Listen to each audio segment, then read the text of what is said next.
আসসালামু আলাইকুম, স্বাগত। সব অনেক ভালো আছেন। আজকে নিয়ে আসলাম আপনাদের 14-15 হাজার টাকা বাজেট যে নতুন একটা ফোন Honor X6c, অর্থাৎ এই মোবাইলটা রাইট নাও যে প্রাইস রেঞ্জে এই ফোনটা এসেছে সেটা চিন্তা করতে গেলে অবশ্যই বেশ ভালো লাগবে। আউটলুক দেখেও বেশ ভালোই মনে হয়েছে এখন পর্যন্ত এই ফোনটা। বাট এই ফোনটা আমরা ইউজ করতে যে আমাদের কাছে কেমন লেগেছে, আমাদের এক্সপিরিয়েন্স কেমন ছিল, কোন জিনিসগুলো আমাদের ভালো লেগেছে, কোন জিনিসগুলো আমাদের কাছে ভালো লাগে নাই, তার সবকিছু নেই আজকের ভিডিওতে ইন ডিটেলস আলোচনা করবো। তো চলুন তাহলে দেরি না করে শুরু করা যাক। এই মোবাইলটা বক্সি শেপ ডিজাইনে এসেছে, বডি এবং ফ্রেম দুটোই পলিকার্বনেটের তৈরি। ব্যাক প্যানেলে এক ধরনের স্লাইটলি ম্যাট টেক্সচারের মতো রয়েছে, ফর দ্যাট এজন খুব সহজে ফিঙ্গারপ্রিন্ট ম্যাগনেটিক না, অর্থাৎ হাতের ছাপ তো একটা পড়ে না। তার পাশাপাশি মোবাইলটাতে IP64 এর ওয়াটার এবং ডাস্ট রেসিস্ট্যান্স সার্টিফিকেশন রয়েছে এবং SGS এর ড্রপ রেসিস্ট্যান্স সার্টিফিকেশন রয়েছে। অর্থাৎ আপনার হাত থেকে যদি অ্যাক্সিডেন্টলি 3-4 বার পড়েও যায়, মানে মোটামুটি 5 ফিটের মতো হাইট থেকে, তাহলে তেমন কোনো প্রবলেম হবে না। বাট এই ফোনের সব থেকে ইন্টারেস্টিং যে বিষয়টা হলো, এই বাজেট রেঞ্জের এটাই মনে হয় সর্বপ্রথম ফোন যেটাতে একটা ডেডিকেটেড AI বাটন রয়েছে। অর্থাৎ আপনি এই বাটনটা প্রেস করবেন, AI ফিচার অন হয়ে যাবে এবং অনেকগুলো AI ফিচার রয়েছে। সেখান থেকে আপনি আপনার মন মতো করে AI ফিচার সিলেক্ট করে করে দেন আপনি ইউজ করতে পারবেন। এটাই আমার কাছে সবচেয়ে ইন্টারেস্টিং লেগেছে, বিকজ এত কম দামি ফোনে এর আগে আমরা কখনোই AI বাটন ডেডিকেটেডভাবে কোনো কোম্পানির কোনো ফোনেই দেখিনি। দেন মোবাইলটা আউটডোরে আমরা মোটামুটি কমফোর্টেবলভাবে ইউজ করতে পেরেছি। প্রায় 1000 নিটসের মতো এটাতে পিক ব্রাইটনেস রয়েছে এবং আউটডোরে যদি একদম ডাইরেক্ট দুপুরবেলা আমরা ইউজ না করি ওইভাবে প্রবলেম ফেস করিনি। সে সাথে মোবাইলটাতে অপারেটিং সিস্টেম শুরু ছিল Android 15 এবং 6GB র্যামের পাশাপাশি 6GB ভার্চুয়াল র্যাম দিয়ে এই ফোনটা এসেছে। তবে এই ফোনটা যদি আমি UI এক্সপিরিয়েন্সের কথা বলতে চাই, যথেষ্ট স্মুথ একটা UI, মানে একে তো আননেসেসারি অ্যাপস তেমন নাই, আর অনারের ফোনে নর্মালি আননেসেসারি অ্যাপস এর আগেও আমরা দেখিনি। তার পাশাপাশি ইউআইতে ধরেন যে কোনো ধরনের কোনো ল্যাগ ফিল করা বা অনেক এক্সট্রিম ইউজ করার সময় কিছুটা ফ্রেম ড্রপ হয়, এই ধরনের কোনো প্রবলেম আমরা এই ফোনটার UI থেকে পাই নাই। সো অনারের ফোন যেহেতু লং টাইম আপডেট দেয়, সফটওয়্যার আপডেট, মেজর আপডেট সবই পাবো আমরা। সো নির্দ্বিধায় অ্যাকচুয়ালি শান্তিতে এই ফোনগুলো লং টাইম ইউজ করা যায়। মোবাইলটার থিকনেস হলো 8.4 মিলিমিটার এবং ওয়েট হলো 199 গ্রাম। ফোনটার ওয়েট ডিস্ট্রিবিউশন ঠিকঠাক আছে, তবে আরেকটু যদি হালকা হালকা লাগতো তাহলে আরেকটু বেশি ভালো লাগতো। আর 8.4 মিলিমিটার হিসাবে ফোনটা আমার কাছে স্লাইটলি একটু মোটা মনে হচ্ছে, বাট যেই বাজেটে এই ফোনটা এসেছে সেই হিসাবে এটা আমি মনে করি যে ঠিকঠাকই আছে। মোবাইলটাতে রয়েছিল 5300 মিলিঅ্যাম্পিয়ারের ব্যাটারির সাথে 35 ওয়াটের চার্জার রয়েছে এবং ফোনটা একবার চার্জ করার পর আমরা 1.5 দিন থেকে স্লাইটলি একটু বেশি চার্জ ব্যাকআপ পেয়েছি। তবে যখন আমরা একদম টানা ইউজ করেছি, স্পেশালি টানা গেমিং করেছি, মুভি টুভি দেখেছি, তখন এই ফোনটার স্ক্রিন অন টাইম অর্থাৎ চার্জ ব্যাকআপ পেয়েছি অ্যারাউন্ড 6 ঘন্টার মতো। মোবাইলটার রিয়ার প্যানেল রয়েছিল 50 মেগাপিক্সেলের ডুয়েল ক্যামেরা সেটআপ এবং রিয়ার প্যানেলে থাকা ক্যামেরাগুলো দিয়ে তোলা ছবির পারফরমেন্সের কথা বলতে গেলে আমরা মোটামুটি ভালো লাইট কন্ডিশনে বেশ ভালো ডিটেলস সহ ছবি তুলতে পেরেছি। যদিও ডিটেলসের ওভারঅল ঘাটতি ছিল, আরেকটু স্যাচুরেটেড হলে, আরেকটু যদি ডাইনামিক হতো তাহলে হয়তো ছবিগুলো অনেক বেশি ভালো লাগতো। তবে পোর্ট্রেট মোডে ডাইনামিক রেঞ্জ বেশ ভালো ছিল। এজ ডিটেকশনও 14-15 হাজার টাকার ফোন হিসাবে আমার কাছে বেশ ভালো মনে হচ্ছে। তার পাশাপাশি মোবাইলটাতে হাইস্ট 1080p 30 fps এ ভিডিও শুট করা যায়। ভিডিও পারফরমেন্স বাজেট রেঞ্জের ফোন হিসাবে ওকে লেভেলের আছে। এই মোবাইলটার ফ্রন্ট প্যানেল রয়েছিল 5 মেগাপিক্সেলের সেলফি ক্যামেরা। তবে সেলফি ক্যামেরা যদি আরেকটু বেশি মেগাপিক্সেল হতো তাহলে একটু বেশি ভালো হতো, আমরা কালার ডিটেলস একটু বেশি ভালো পেতাম।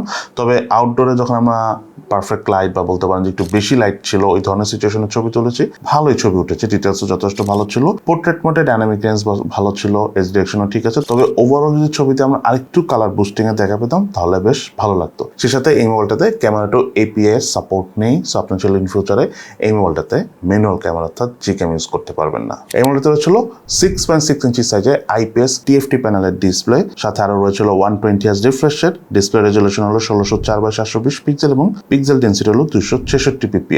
ফোনটা দিয়ে আমরা যদি ভিডিও কনজিউম বা মিডিয়া কনজিউম করার পারফরমেন্সের কথা বলতে চাই, ডিসপ্লে কোয়ালিটি যথেষ্ট ভালো। 14-15 হাজার টাকার ফোন হিসেবে ডিসপ্লে যথেষ্ট ব্রাইটার মনে হচ্ছে আমাদের কাছে।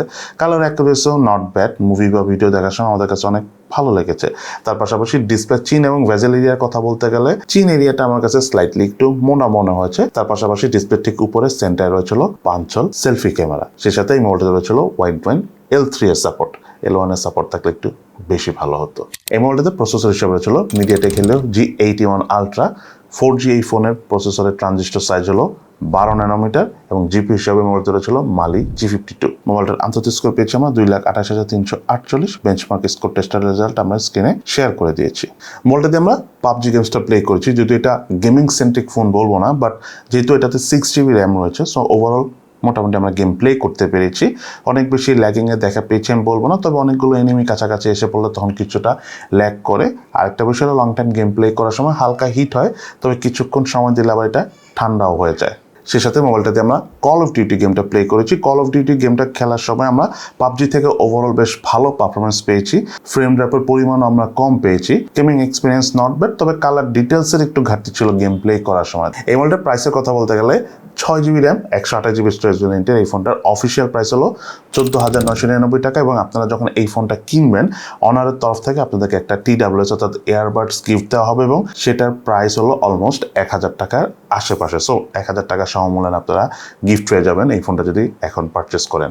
যাই হোক, এই মোবাইলটা ইউজ করতে যে আমাদের কোন জিনিসগুলো ভালো লাগেনি এবং কোন জিনিসগুলো ভালো লেগেছে চলুন আমরা সেটা জেনে নিই। এই মোবাইলটার ল্যাকিংসের কথা বলতে গেলে যেটা বলবো যে ফোনটার ডিসপ্লেটা ব্রাইটার, বাট আরেকটু যদি বেশি ব্রাইটার হতো তাহলে ভালো হতো। আর এই প্রাইস রেঞ্জের ফোন হিসাবে যদিও আমরা HD+ রেজলিউশনের ডিসপ্লেওয়ালা ফোন খুব একটা দেখি না অফিসিয়ালি, বাট এই ফোনটা যদি HD+ হতো, যেহেতু টেকনোলজি আপডেট হচ্ছে, যদি এটা একটু আপডেট দিয়ে আনা যেত তাহলে এটা আরও বেশি ভালো লাগতো। সো এই জিনিসগুলো যদি আমি বাদ দেই, এই ফোনের সব থেকে বেশি যে জিনিসটা ভালো লেগেছে সেটা হলো এই ফোনটা আমার কাছে বেশ কম্প্যাক্ট লেগেছে। যদিও আমার হাত একটু বড় সাইজের, তার পাশাপাশি আমরা অনেক লং টাইম মিডিয়া কনজিউম করতে পেরেছি। আমরা চার্জ ব্যাকআপ বা হট করে ব্রেন ড্রেন হয়ে যাচ্ছে, ব্রেন ড্রেন বলতে অ্যাকচুয়ালি ব্যাটারি ড্রেন, কারণ মোবাইলের ব্যাটারি অনেক সময় ব্রেনের মতো মনে হয়। যাই হোক, এই ব্রেন ড্রেন বা ব্যাটারি ড্রেন হওয়ার প্রবলেম আমরা পাই নাই। তার পাশাপাশি লং টাইম যখন ফোনে কথা বলেছি সেটা চার্জ ব্যাকআপও বেশ ভালো আমরা পেয়েছি। আরেকটা বিষয় হলো ফোনের UI অনেক স্মুথ অ্যাজ ইউজুয়াল অন্যান্য অনার ফোনের মতো। সো লং টাইম শান্তিতে ফোন ইউজ করাও যাবে। তার পাশাপাশি দেখা গেলো যে আমরা ক্যামেরা দিয়ে যে ছবিগুলো তুলতে পেরেছি 14-15 হাজার টাকা বাজেট রেঞ্জের অন্যান্য ফোনের সাথে যদি কম্পেয়ার করি, তাহলে আমাদের কাছে বেশ ভালো মনে হয়েছে এই ফোনটার ক্যামেরা পারফরমেন্স। আর গেমিং এক্সপিরিয়েন্স ওভারঅল বাজেট হিসাবে ঠিকঠাক আছে। দেন এই মোবাইলটা হলো একমাত্র ফোন যেটা 14-15 হাজার টাকা বাজেট রেঞ্জে একটা স্পেশাল AI বাটন দেওয়া রয়েছে ডেডিকেটেড ভাবে। বাটনটা প্রেস করে আপনারা AI এর অনেক ব্যবহার করতে পারবেন। ছবি তুলো আপনারা চাইলে AI এর মাধ্যমে নানা রকম ভাবে কাস্টমাইজ এডিট ইরেজ অনেক কিছু করতে পারবেন। সো এই জিনিসটা ইন্টারেস্টিং, যারা অনেক ছবি তুলেন তাদের কাছে ছবি এডিট করে অনেক ভালো লাগবে। তার পাশাপাশি অন্যান্য জিনিসটা আপনারা AI এর মাধ্যমে করতে পারবেন। সো ওভারঅল IP64 ওয়াটের রেটিং থাকা 14-15 হাজার টাকা বাজেট রেঞ্জে অফিসিয়ালি যদি কোনো একটা ফোন নিতে চাচ্ছেন, লং টাইম মোটামুটি কমফোর্টেবল ভাবে শান্তিতে ইউজ করবেন, লং টাইম চার্জ ব্যাকআপ চান, ভিডিও কনজিউম করতে চান, তাদের জন্য আমি মনে করি এই ফোনটা right now one of the best choice. So এটা আমাদের আজকের ভিডিও। কেমন লাগলো Honor X6c অর্থাৎ এই মোবাইলটা, সেটা কিন্তু অবশ্যই ভিডিও নিচে কমেন্টস করে জানাবেন। সবাই ভালো থাকেন, সুস্থ থাকেন, ইনশাল্লাহ দেখা হবে ফিউচারে।